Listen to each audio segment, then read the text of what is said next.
Kozhikode beach ആശുപത്രിയിലെ cath lab പ്രവർത്തനം മുടങ്ങിയത് ഈ പ്രശ്നങ്ങളൊക്കെ പരിശോധിക്കാൻ ആരോഗ്യവകുപ്പിൻ്റെ ഒരു വിദഗ്ധ സംഘം ഇന്ന് എത്തുമെന്നാണ് ദീപക് റിപ്പോർട്ട് ചെയ്യുന്നത്. 8 മാസത്തോളമായി ബീച്ച് ആശുപത്രിയിൽ കാത്ത് ലാബിൻ്റെ പ്രവർത്തനം നിലച്ചിരിക്കുകയാണ്. സ്റ്റെൻറ്റ് വിതരണക്കാർക്ക് കോടികളുടെ കുടിശ്ശിക നൽകാത്തതാണ് പ്രതിസന്ധി രൂക്ഷമാക്കുന്നത്. ദീപക് തർമ്മടം ചേരുന്നു. ഗുഡ് മോർണിംഗ് ദീപക് തർമ്മടം, വിശദാംശങ്ങൾ. Very good morning S K ആദ്യം തന്നെ നമുക്ക് മാഹിയിലൊരു മോർണിംഗ് ഷോ ചെയ്യണം. അത് മാഹിയഴി പൊതുവെ എം മുകുന്ദൻ ഉൾപ്പെടെ ഒരു പ്രാവശ്യം സംസാരിക്കുന്ന സമയത്ത് പറഞ്ഞതാണ്. അത് നമുക്ക് പരിഗണിക്കാവുന്ന കാര്യമാണ്. എസ് കെ അത് അപ്രൂവ് ചെയ്യണമെന്നാണ് എൻ്റെ റിക്വസ്റ്റ്. ആദ്യത്തെ കാര്യം. രണ്ടാമത്തെ, വീണ ജോർജിൻ്റെ ആരോഗ്യമന്ത്രിയുടെ ഇടപെടലിനെ തുടർന്നാണ് ഇന്ന് പരിശോധന നടക്കുന്നത്.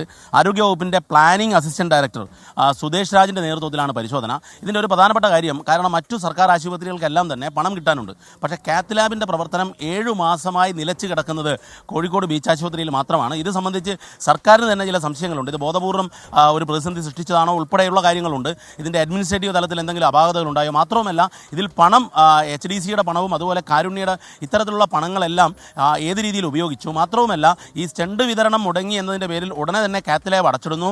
ഇത് മാസങ്ങളായി തുടരുകയും ചെയ്യുന്ന ഒരു സാഹചര്യത്തിലാണ് വീണ ജോർജ് വിശദമായ പരിശോധനയ്ക്ക് ഒരു വലിയ കമ്മിറ്റിയെ തന്നെയാണ് അയച്ചിരിക്കുന്നത്. ഈ കമ്മിറ്റി പരിശോധിച്ച് റിപ്പോർട്ട് ആരോഗ്യമന്ത്രിക്ക് നൽകും. കാരണം എത്രയും വേഗം തന്നെ കാത്ത് ലാബ് പ്രവർത്തനം ആരംഭിക്കുക. കാരണം ഏറെ കൊട്ടിഘോഷിച്ചുകൊണ്ട് മലബാറിലെ രോഗികൾക്ക്, പ്രത്യേകിച്ച് കോഴിക്കോട്ടെ രോഗികൾക്ക് ആശ്വാസം പകർന്നുകൊണ്ടാണ് കോഴിക്കോട് ബീച്ച് ആശുപത്രിയിൽ കാത്ത് ലാബ് ഉദ്ഘാടനം ചെയ്തത്. പക്ഷേ അത് ഇങ്ങനെ 7 മാസമായി പ്രവർത്തിക്കാതെ കിടക്കുന്നത് വലിയ പ്രതിഷേധത്തിന് ഇടയാക്കിയിട്ടുണ്ട്. അത്തരമൊരു സാഹചര്യത്തിലാണ് ഇതിൻ്റെ എല്ലാ പരിശോധനയും, അതായത് സാമ്പത്തിക സ്രോതസ് വിനിമയം ഉൾപ്പെടെ സ്റ്റെൻഡ് വിതരണക്കാരുടെ കമ്പനികളുമായിട്ടുള്ള ചർച്ചകൾ, മറ്റ് ഫണ്ട് ഇടപാടുകളും എല്ലാം പരിശോധിക്കാൻ വേണ്ടിയാണ് ഈ കമ്മിറ്റി ബീച്ച് ആശുപത്രിയിൽ എത്തുന്നത്. എസ് കെ ദീപക് തർമ്മടമാണ് വിവരങ്ങൾ നൽകിയത്.